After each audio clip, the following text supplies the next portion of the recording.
Let's turn now to the Middle East, where the Israeli military says it has taken control of Al-Shifa hospital in Gaza City in what it called an operation to thwart terrorist activity.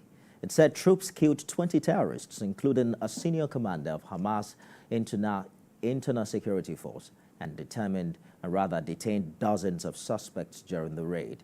Witnesses described heavy exchanges of fire around the site where thousands of displaced people are sheltering. Meanwhile, the U.S. has issued its strongest public warning yet to Israel against invading the crowded city of Rafah in the Gaza Strip, saying that such a ground operation would deepen the humanitarian crisis in the besieged enclave. There is more in this report. The United States says any invasion in Rafah would heighten the humanitarian crisis in the enclave. U.S. National Security Advisor Jake Sullivan, while speaking with reporters, revealed that President Joe Biden spoke with Israeli Prime Minister Benjamin Netanyahu on the consequences of a major assault on Rafah, while adding that President Biden did not threaten to withhold aid to Israel. The president didn't make threats. What the president said today was, I want you to understand, Mr. Prime Minister, exactly where I am on this. I am for the defeat of Hamas. I believe that they are an evil terrorist group with not just Israeli, but American blood on their hands.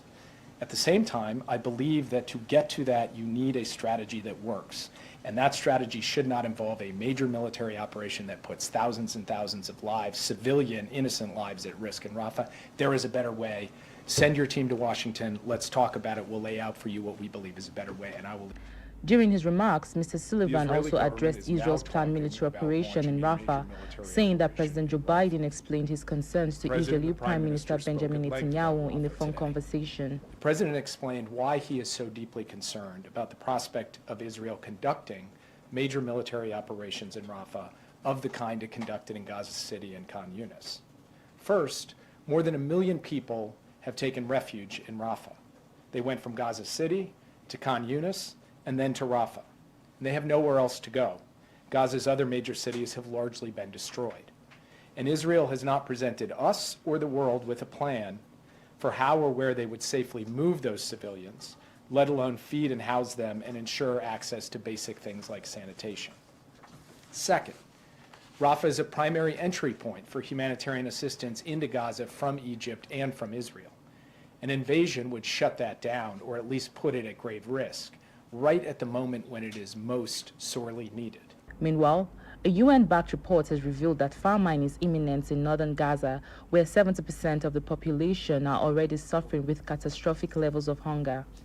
This comes as the EU's top diplomat accused Israel of using starvation as a weapon of war.